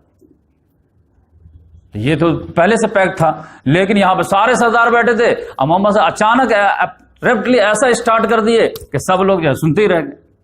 اب محمد صلی اللہ علیہ وسلم محسوس کہ سب لوگ موقع میں اپرچونٹی بہترین ہے، تو پوری سورہ ہی لمبا کھینچ دی، یہاں تک کہ وہ لوگ اتنے متاثر ہوئے کہ آخر کی جو سنٹینس وغیرہ آئے، ازفت العازف ہے لیس لہا من دون اللہ کاذف افمن ھذا الحدیث تعجبون وتضحکون ولا تبکون وانتم صامدون فاسجدوا للہ واعبدوا، آخری آیت، اور آخری آیت سجدہ ہے، اور محمد صلی اللہ علیہ وسلم سجدہ کی۔ تو اتنے زیادہ جو ہے محمد صلی اللہ علیہ وسلم کے ساتھ وہ چل رہے تھے کہ سجدے کے ساتھ سارے لوگ سجدے میں گر گئے۔ اب جب سجدے سے سر اٹھائے تو سب لوگ ایک دوسرے کو دیکھ رہے ہیں، یہ کیا تو تم کیا تو تم اب ایسے معاملہ ہو گیا۔ اب یہ نیوز تو پھیلنی تھی، اب جو لوگ جو مکے کے باہر مطلب گاؤں گھر وغیرہ میں تھے، سارے لوگ تو مسجد میں نہیں رہتے ہیں، اب ان لوگوں کو پتا چلا کہ یہ لوگ تو اچانک سارے سجدہ میں گر گئے ہیں، تب پبلک جو ہے یہ سرداروں کو نوٹس لینا شروع کیا، ملامت کرنا، تم لوگ ہم کو روکتے ہو خود سجدے میں گرتے ہو، ہم کو قرآن سننے سے روکتے ہو خود سنتے ہو۔ اتنا زیادہ ان کو جو ٹارچر کیے کہ ہم کو کیا روکتے، آپ پہلے خود گرے تھے، سورہ نجم کون سنا تھا اور سجدہ کون کیا تھا؟ یہاں تک کہ ان لوگ لاجواب ہو گئے کہ بھائی وہ تو ہو گیا، ایکسیڈنٹل ہو گیا، یہ بھی نہیں بول سکتے تھے۔ لاسٹ میں ان لوگوں کو ایک جھوٹ گڑھنا پڑا کہ بھائی ہم لوگ جو ہے وہ اللہ کو سجدہ نہیں کیے تھے، تو کس کو سجدہ کیے تھے؟ تو بولے کہ دیکھو اس میں جو ہے نا جب وہ آیت تلاوت کر رہے تھے نا تو اس میں ایک سینٹینس بھی تھا، وہ کیا تھا؟ وَإِنَّ الْغَرَانِيقَ الْعُلَىٰ وَإِنَّ شَفَاعَتُهُنَّ لَتُرْجَىٰ، کہ یہ بہت بلند جو ہے عظمت والی دیویاں ہیں، تو ان کی بھی شفاعت کی امید کی جاتی ہے، تو اس کے سامنے ہم لوگ سجدہ کیے تھے۔ لیکن پبلک بھی سمجھ گئی کہ جان بچانے کے لیے یہ ہے، جھوٹ بولنا ان کے لیے تو آسان بات ہے، لیکن کم سے کم ایک کاؤنٹر آ گیا کہ اچھے دن آنے والے ہیں، 15 لاکھ ملنے والے ہیں، لیکن وہ جملہ تھا، تو اس طرح کچھ کہہ کر کے جان بچایا گیا اس طرح۔ اب یہ جو ہے جو ایکسیڈنٹل معاملہ ہو گیا، اس سے آپ کو قرآن کی جاذبیت کا بھی اندازہ ہوگا، اور یہ سارے پول کھول دیا۔ لیکن یہ نیوز جو ہے حبشہ پہنچی تو الٹ انداز میں پہنچی، اور وہ آپ جانتے ہیں کہ وہ سانپ اگر آپ کے گھر میں اتنا بڑا مرا ہے تو آپ کے جو ہے رشتہ داروں تک جاتے جاتے اتنا بڑا ہو جاتا ہے۔ وہ حبشہ پہنچتے پہنچتے بالکل جو ہے الٹ نیوز ہو گئی، اور وہ الٹ کیا نیوز ہوئی کہ سارے مکے والے مسلمان ہو گئے، سارے سردار مسلمان ہو گئے، ٹینشن ہے ہی نہیں۔ دلیل کیا ہے؟ ارے سارے لوگ سجدہ کیے محمد صلی اللہ علیہ وسلم کے ساتھ، قرآن اب آرام سے سنتے ہیں، محمد صلی اللہ علیہ وسلم سناتے رہتے ہیں اور سنتے رہتے ہیں، محمد صلی اللہ علیہ وسلم سجدہ کرتے ہیں، سب سجدہ کرتے ہیں۔ اب نمک مرچ تو لگتی ہی چلا ہے، سارے لوگوں کو لگا، تو پھر آپ یہاں پر بیٹھ کے کیا کریں گے؟ چلو سب لوگ فوراً جو ہے راتی تیاری کی، کشتی پکڑے، فوراً مکہ کے لیے روانہ، کہ آپ تو ہم لوگ جو ہے سب سے زیادہ چیف گیسٹ ہوں گے کہ اسلام کے لیے قربانی دے کر کے گھر بار چھوڑے تھے۔ لیکن ابھی ایک دن کی مسافت باقی تھی کہ پتہ چلے کہ نیوز بات جو ہے غلط ہے۔ وہ واقعہ تو ہوا تھا لیکن وہ ایکسیڈنٹل تھا، اس میں دم نہیں تھا۔ تو اب یہ کیا کیا جائے بھائی؟ تو اس میں سے کچھ لوگ بولے کہ نہیں پھر ہم واپس جاتے ہیں، اور کچھ لوگوں نے کہا بھائی اب اتنا دور آ گئے ہیں، محمد صلی اللہ علیہ وسلم سے جدائی میں ایسے ہی مزہ نہیں ہے، اب محمد صلی اللہ علیہ وسلم مار کھائیں، ہم لوگ جو ہے جان بچائیں، تو ہم تو جاتے ہیں۔ تو 50% سمجھے کہ واپس چلے گئے، اور 50% کسی کے پناہ لے ہو کر کے جو ہے آ گئے۔ لیکن ان کا جو ہے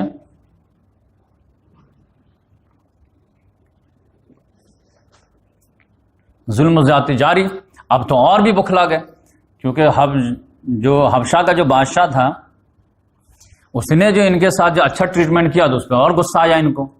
اب تو خاص طور سے وہ مہاجر جو واپس آئے تھے تو ان کو تو چن چن کے مارنا شروع کیا, اور عام مسلمانوں کو تو اور بھی ستانا شروع کر دی. بالکل جو ہے ٹارچر اپنی انتہا پہ آئی. تو پھر جب جو ہے صبر جو ہے کا پیمانہ لبریز ہو گیا, اب قوت برداشت جواب دے, تو پھر محمد صلی اللہ علیہ وسلم کے پاس آئے کہ یا رسول اللہ دیکھیے آپ کے نظر کے سامنے معاملہ, کیا کریں؟ محمد صلی اللہ علیہ وسلم نے کہا وہی آپشن استعمال کرو, پھر حبشہ چلے جاؤ تم لوگ, جان بچاؤ. اگر ڈیرنگ ہے تو ہمارے ساتھ رہو, دیکھو ہم بھی کیسے میدان میں ہیں, تو ہمارے ساتھ رہو تبھی تو کام کریں گے. سب لوگ چلے ہی جائیں گے تو کام کون ہوگا؟ تو مین تو نہیں گئے, لیکن جن کو ہمت نہیں جواب دیتے تو ایمان مت قبول کرو, یہ چھوڑو حبشہ چلے جاؤ. تو اس بار 100 لوگوں کا قافلہ تیار ہوا, اس میں سے 82 مرد اور 18 عورتیں. اب اس قافلے کے جو مین لیڈر بنے وہ حضرت جعفر رضی اللہ تعالیٰ.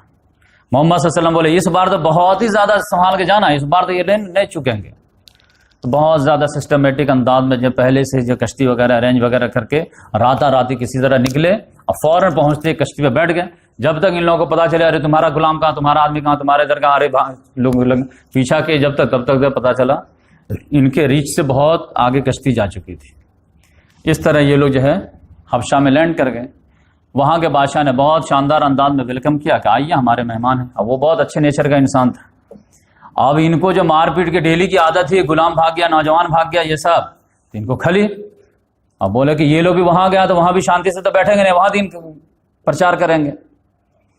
تو آپ جو کھسیانی بلی کھمبا نوچے کیا کریں. تب لاسٹ میں جو ہے ابو جہل نے میٹنگ میں کہا کہ نہیں, سب کو واپس لانا ہے. اب واپس لا کر کے ان کو سبق سکھانا ہے, ان کو اگزامپل بنانا ہے. اس طرح تو ہر آدمی کے آپشن دکھے گا, ایمان قبول کرو ادھر چلے جاؤ, ایمان قبول کرو ادھر چلے جاؤ. لیکن ادھر سے بلا کر کے جب ہم کل کریں گے تب جو دوسرا نوجوان قبول نہیں کرے گا. تب کہا کہ کیسے واپس لائیں گے, اتنا آسان تو نہیں دوسرے ملک سے لانا. تب بولے کہ نہیں, جو ہمارے بندہ جو سب سے زیادہ ٹیلنٹڈ ہے اس کو بھیجتے ہیں. کہا گیا کون سب سے زیادہ ٹیلنٹڈ ہے, جو بادشاہ سے جو آرگو کرے اور جیت جائے اور کنونس کر کے اس کو لے آئے واپس. تو 2 لڑکوں کا انتخاب ہوا. ان میں جو تھے حضرت عمرو بن عاص رضی اللہ تعالیٰ عنہ اور عبداللہ بن ابی ربیعہ. یہ دونوں بہت زیادہ جو ہے فصیح اللسان تھے, بولنے میں بہت ایکسپرٹ تھے, کنونسنگ پاور بہت زیادہ تھی. یہ لوگ حبشہ گئے, تحفہ تحائف وغیرہ لے ہو کر کے جو حبشہ پہنچے, کسی طرح وہ لے کر کے آنا ہے. تو پہلے جو بادشاہ کے وزیر لوگ تھے پہلے ان سے ملاقات کیا, خوب تحفہ تحائف دیے. تو بولے بھائی کیا بات ہے, خوب تحفہ تحائف دے رہے ہیں, کل ہم ایک مدعا رکھیں گے بادشاہ کے سامنے اور آپ صرف میرے سائڈ سے ہاں میں ہاں ملا دیجیے گا. تو کہا ہاں بس تحفہ تو آ گیا نا, تو کیا ہے. تو پہلے جو وزیر وغیرہ کو کنونس کر لیے. اس کے بعد کل ہو کر کے جو ہے بادشاہ سے ملاقات ہوئی. تو بادشاہ بھی سے جو پرانی پہچان تھی اس کی, عمرو بن عاص رضی اللہ تعالیٰ, کیونکہ ان کا جو ہے شام سے بھی تجارت چلتا تھا, حبشہ بھی سے تجارت چلتا تھا. تو ہائی ہلو ہوا, کیسے آنا ہوا, تم بھی مہاجر بن کے آیا نہیں, ایسا کیسے ہو سکتا ہے. پھر انہوں نے کہا اچھا ٹھیک ہے, تو آپ کا مدعا کیا ہے. تو انہوں نے کہا مدعا یہ ہے کہ قوم کے عزت دار لوگوں نے, ان کے باپوں نے, ان کے داداؤں نے, ان کے خاندان والوں نے مجھے بھیجا ہے کہ یہ جو ہے کچھ لوگ کسی کے چکر میں آ گئے ہیں, یہ بے وقوفی کرنے لگے ہیں, گھر بار چھوڑ کر کے بھاگ آئے, اور ان کی ماں باپ سب رو رہے ہیں. تو یہ لوگ نادان ہیں, نادانی میں کسی کے چکر میں آ گئے ہیں, ان کو واپس کر دیجئے, ان کی امی وغیرہ خوش ہو جائے گی. تو کہا رہے یہ ماں میٹر ہے کیا, لیکن یہ تو تعداد میں بہت زیادہ ہے. ہاں تو سبھی بے وقوف ہو گئے. کہا ایسا کیسے ہو سکتا ہے. تو کہا ٹھیک ہے, جب معاملہ یہ ہے تو میں دونوں کو بلا کر کے پوچھاتا ہوں, اور تب تمہارے اگر بعد میں دم رہے گی تو ہم جو ہے تم کو دے دیں گے حوالے, لیکن اگر ان کی بات مضبوط نکلی تو پھر میں کیسے جو ہے انجسٹ کروں گا. اور انصاف کا تقاضا یہی ہے کہ دونوں طرف سے بات سن کر کے جو ہے فیصلہ لیا جائے. تب جو ہے جیسے ہی یہ مہاجرین مسلمان سنے ہیں کہ ہم کو واپس لینے آئے ہیں ٹارچر کرنے کے لیے, کون آیا ہے, عمرو بن عاص, تو سب لوگ ہل گئے. بھائی یہ تو بات کرنے میں تو پگھلا دینے والا, بوتل میں اتار دیتا آدمی کو, تو یہ تو کنوینس کر ہی لے جائے گا. لیکن جعفر بن ابی طالب جو ہے ببانگ دہل بولے, لا حجت للباطل مع الحق, کہ حق کے مقابلے میں باطل ٹک ہی نہیں سکتا, چاہے کتنا ہی ٹیلنٹڈ آ جائے. ہم لوگ کل وہی بولیں گے جو اللہ کے رسول نے ہم کو بولنے کے لیے کہا ہے, اور قسم خدا کہ ہم جھوٹ نہیں بولیں گے, سچ بولیں گے, جو ہوگا ہوگا, دیکھا جائے گا. تو وہ کل ہو کر کے جب مجلس سجی ہے, بادشاہ سلامت جب بالکل آ کر کے جو کرسی پہ بیٹھے ہیں, پھر جو ہے ادھر مسلمانوں کی جماعت، ادھر یہ لوگ پھر بولے ہیں کہ بولو کیا بات ہے، تم لوگ کا کون سا دین نیا لے کر کے آئے ہو جو ہمارے دین میں بھی داخل نہیں ہوئے اور نہ کسی دوسرے کے دین میں داخل ہوئے، ایک نیا ہی دین ایجاد کر لیے ہو، نہ یہودیت نہ نصرانیت نہ شرک، کچھ بھی نہیں۔ تب یہاں پر جو ہے جعفر بن ابی طالب جو ہے ایک چھوٹی سی تقریر کیے ہیں، تو اتنے پیاری تقریر کیے ہیں کہ خود ہی بوتل میں اتار دی۔ بولے ایھا الملک، بادشاہ سلامت، کننا قوما جاہلیہ، ہم لوگ جاہل قوم تھے، ان پڑھ تھے، نعبد الاصنام، ہم لوگ جو ہے بتوں کی پوجا کیا کرتے تھے، وناکل المیتہ، ہم مردار کھایا کرتے تھے، وناتی بالفواحش، اور فحش کام گندے کام کیا کرتے تھے، ونقطع الارحام، اور رشتوں کو کاٹا کرتے تھے، رحمی رشتوں کو توڑ دیا کرتے تھے، اور ونسیء الجوار، اور پڑوسیوں کے ساتھ بدسلوکی کیا کرتے تھے۔ ان شارٹ یہ ہے کہ وَيَأْكُلُ الْقَوِيُّ مِنَّا الضَّعِيفَ، ہم میں کا طاقتور کمزوروں کو کھا جاتا تھا۔ فَكُنَّا عَلَى ذَلِكَ، ہم اسی حال پہ جو ہے زندگی گزار رہے تھے، ہماری سوسائٹی چل رہی تھی، حَتَّى بَعَثَ اللَّهُ رَسُولًا مِنَّا، یہاں تک کہ اللہ تعالیٰ نے ہم ہی میں سے ایک کو رسول بنا کر کے بھیج دیا، کھڑا کر دیا، نعرف نسبہ وصدقہ وامانتہ وعفافہ، جس کے ہم جو نسب کو بھی جانتے ہیں، جن کے سچائی کو بھی جانتے ہیں، جن کے امانت داری کو بھی جانتے ہیں، جن کے پاک دامنی کو بھی ہم جانتے ہیں۔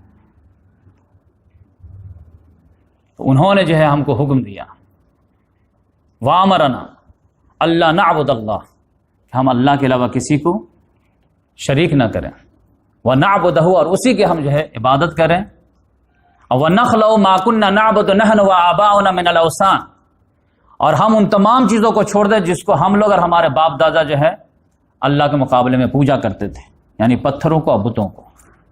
وَأَمَرَنَا بِصِدْقِ الْحَدِيثِ، اور انہوں نے ہمیں تعلیم دی ہے سچ بات بولنے کی، وَأَدَاءِ الْأَمَانَةِ، اور امانت کو ادا کرنے کی، وَصِلَةِ الرَّحْمِ، اور رحمی رشتوں کو جوڑنے کی۔ اور جب یہ بات بولے نا تو پھر جعفر ابی طالب جو ہے عمرو بن عاص کی طرف دیکھے بھی بہت، وصیلۃ الرحم ایھا الملک، خاص طور سے رحمی رشتہ جو یہ لوگ کاٹنے آتے ہیں، رشتوں کا لحاظ نہیں کرتے، اور پھر وہ حسن الجوار، اور پھر جو ہے پڑوسیوں کے ساتھ اچھا سلوک کرنے کا، والکف عن المحارم والدم، اور حرام کاری سے جو ہے بچنے کے لیے اور خون خرابے سے بچنے کے لیے تعلیم دی، ونہانا عن الفواحش، اور اس رسول نے ہم لوگوں کو فحش کاموں سے روکا ہے، اور دوسرے نمبر پر وقول الزور، اور جھوٹی بات بولنے سے روکا ہے، واکل مال الیتیم، اور یتیموں کے ناحق مال کھانے سے روکا ہے، وقذف المحصنات، اور پاک دامن عورتوں پہ الزام لگانے سے روکا ہے، وامرنا نعبد اللہ وحدہ، اور اس نے ہمیں جو حکم دیا کہ ایک اللہ کی عبادت کریں، اللہ نشرک بہ شیئا، اور ہم اس کے ساتھ کسی کو شریک نہ کریں، فصدقناہ وآمنا بہ واتبعنا ما جئنا بہ، تو ہم نے ان کی تصدیق کر دی اور ان پر ایمان لے آئے اور اس چیز کی پیروی کی جو اللہ کے پاس سے لے کر کے آئے وہی۔ تو فعدا علینا قومنا، تو اس بات پر ہماری قوم ہم سے دشمن ہو گئی، فعذبونا وقہرونا، اور اس پہ ہم کو ٹارچر کرنا شروع کر دی، وفتنونا، اور ہم کو فتنے میں مبتلا کیے، ان دیننا، ہمارے دین کے بارے میں، لیردونا الی الاوثان، تاکہ پھر دوبارہ ہم کو جو ہے بتوں کی جو عبادت کر رہے ہم کو لوٹا دے، من عبادت اللہ، ایک اللہ سے۔ تو فلما قہرونا وظلمونا وضیقوا علینا، تو جب انہوں نے ہم پر قہر توڑ دیا، ظلم کی انتہا کر دی، ہماری زندگی کو تنگ کر دیا، تو فخرجنا الی بلدک، تو میں آپ کے شہر کی طرف آیا، جان بچانے کے لیے اور عزت و ایمان بچانے کے لیے، اور پھر واخترناک علی من سواک، اور پوری دنیا کے بادشاہوں کو چھوڑ کر کے آپ کو ترجیح دیے، ورغبنا فی جواری، اور ہم آپ کو پسند کیے اور آپ کے چھتر چھائے میں رہنے کو جو ہے لائق کیے، ورجونا اللہ نظلم عندک ایھا الملک، اب مجھے امید ہے کہ بادشاہ سلامت آپ کے پاس تو ہم پر ظلم نہیں ہوگا۔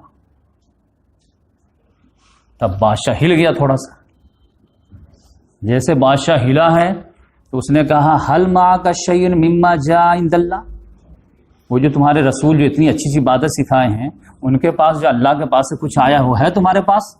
انہوں نے کہا ہاں کیوں نہیں ہے، فقرا علیہ، تو تھوڑا پڑھو تو۔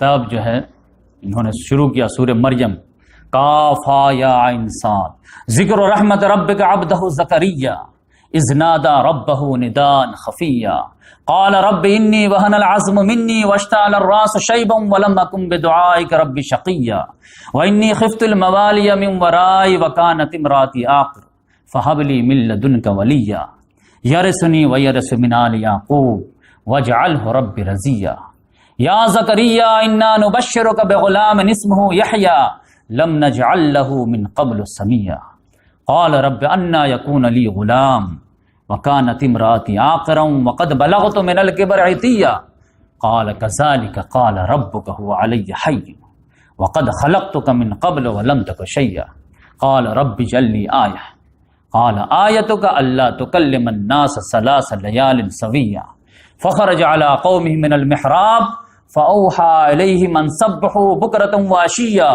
يا يحيى خذ الكتاب بقوة وآتيناه الحكم صبيا وحنانا من لدنا وزكاة وكان تقيا وبرا بوالديه ولم يكن جبارا عصيا وسلام عليه يوم ولد ويوم يموت ويوم يبعث حيا۔ 15 آیات۔ جب یہ آخری آیات پہ آئے ہیں تو حضرت جعفر رضی اللہ عنہ خود آواز بھرا گئی ہے اور ایسا سما بندھا ہے کہ نجاشی تو اپنے آپ پہ کنٹرول ہی نہیں کر پایا اور جو ہے بالکل بلک بلک کے رونے لگا،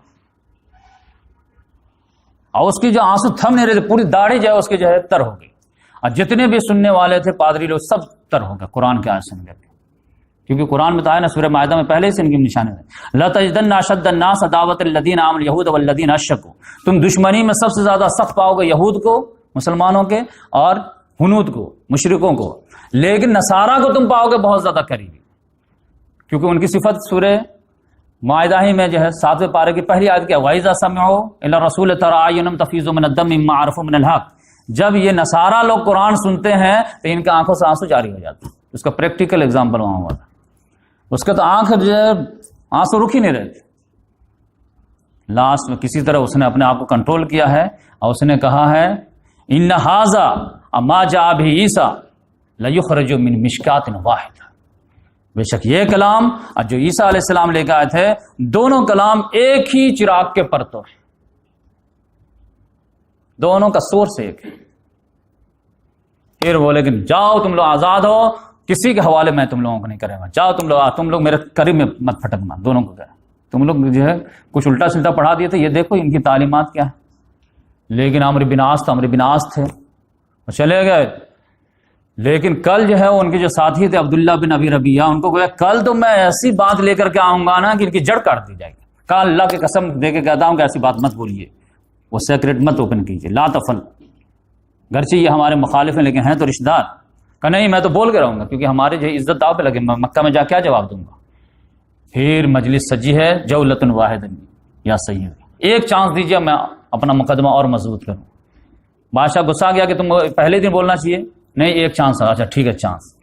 جب پھر مجلس سجی ہے، اچھا بولو کیا اور تمہارے باقی رہ گئے تمہاری دلیل؟ اس نے کہا کہ انہو یقولون فی عیسیٰ قولا عظیما، کہ یہ لوگ عیسیٰ علیہ السلام کے بارے میں کیا عقیدہ رکھتے ہیں، بہت بھاری بات کہتے ہیں، پوچھیے ان سے کیا بولتے ہیں، کیا عقیدہ ان کے بارے میں۔ تو اب تو سارے صحابہ کرام ہل گئے کہ اب کیا بولیں، کیونکہ وہ لوگ تو خدا مانتے ہیں، اللہ کا بیٹا مانتے ہیں، اب مسلمان اللہ کا بیٹا نہیں مانتے، تو اب یقینی بات ہے کریٹیکل ہے۔ لیکن جعفر بن ابی طالب نے کہا میں تو وہی کہوں گا جو ہمارے رسول نے بتایا ہے، ہمارے خدا نے بتایا، چاہے جو ہو جائے، پھانسی پہ چڑھے۔ تو اس نے کہا کہ تم سنے اپنے ساتھی کی بات، کیا جواب ہے تمہارا، کیا عقیدہ بتاؤ۔ تو انہوں نے کہا کہ بادشاہ سلامت، میں وہی کہوں گا جو ہمارے رسول نے ہم کو بتایا ہے کہ انما ہوا عبداللہ عبدہ ورسولہ وروحہ وکلمتہ القاہا الی مریم العذراء البتول، کہ عیسیٰ علیہ السلام اللہ کے بندے تھے، اس کے رسول تھے، اس کے روح تھے، اس کا کلمہ تھے، جو کواری پاک دامن مریم کی طرف القا کی گئی تھی۔ سناٹا چھا گیا، کیا فیصلہ ہوتا، کیونکہ دو ٹوک بات تھی. اب سب جو ہے جو وزیر تھے اس کے ناک منہ پھولنے لگے کہ یہ جو ہے اللہ کا بیڑا ابن اللہ بولا ہی نہیں، خالی عبداللہ بول کر رہ گیا. لیکن بادشاہ ادھر ادھر دیکھا، اس کو ایک تنکا نظر آ گیا. وہ تنکا اٹھایا اور اس نے کہا ما عدا عیسی ابن مریم ما قلت ھذا العود، عیسیٰ بن مریم جو تم نے کہا اس سے اس تنکے سے بھی زیادہ کچھ نہیں. پھر کہا کہ اب تم لوگ نکل جاؤ یہاں سے. اور اس نے کہا اذهبوا فانتم آمنون فی ارضی، اے مسلمانوں تم لوگ میری زمین میں بالکل محفوظ ہو، مامون ہو. من سبکم غرما، من سبکم غرما، من سبکم غرما. اب جو تم کو گالی دے گا تو اس کو میں پنشمنٹ دوں گا. اب تم لوگ جو ہے بہت اسپیشل گیسٹ ہو گیا ہمارے، اب کوئی تم کو لائٹلی لے نہیں سکتا. بلکہ یہاں تک اس نے کہا کہ ما حب لی ان یکون لی جبل من ذهب وانی آذیت رجل منکم. اب تو مجھے یہ بھی پسند نہیں ہے کہ تم میں سے کسی ایک آدمی کو، پورا قافلہ تو جانے دو، ایک آدمی کو بھی میں سزا دوں اور اس کے بدلے میں مجھے سونے سے بڑا پہاڑ مل جائے تب بھی میں اس کو نگلیکٹ کر دوں گا. اب تو یہ وہ لوگ وہ افراد ہیں جن کو سونے میں تولنے کی بات ہے. لہذا عمرو بن عاص رضی اللہ بولے کہ آپ تم پھٹکو نہیں، تم ہدیہ ودیہ سب لے جاؤ، سب بکواس ہے تمہارے. لہذا وہ نامراد جو ہے آئے ہیں، مکے والے کو منہ دکھانے کے لائق نہیں رہ گئے، اور پھر جو ہے اپنے بت سے جو دعا ہوا مانگ کے گئے تھے بہت کوسے ہیں کہ تو کبھی کام نہیں آتا ہے. تو اس لحاظ سے جب وہاں سے نامراد آئے ہیں تب جو ہے چھٹے پلان پہ آئے ہیں مکے والے. 5 پلان تو میں بتا دیا، چھٹا پلان کیا تھا انشاءاللہ نیکسٹ ہفتے جو ہے ہم آپ کو بیان کریں گے. اور یہ سمجھیے کہ چھٹے نبوی کی جو ہے آخری بات تھی. اب 7ویں 8ویں 9ویں 10ویں انشاءاللہ نیکسٹ لیکچر میں ہم آپ کو بیان کریں گے. اللہ تعالیٰ سے دعا ہے کہ اللہ تبارک و تعالیٰ جس طرح صحابہ کرام اسلام کے لیے قربانی دیے، تکلیفیں برداشت کی، لیکن عظیمت کا مظاہرہ کیے، اسی طرح ہم لوگوں کو بھی جو ہے اسلام کے راہ میں عظیمت کا مظاہرہ کرنے کی توفیق عطا فرمائے. سبحان اللہ بحمدہ، سبحانک اللہم ونشہد ان لا الہ الا انت ونستغفرک ونتوب.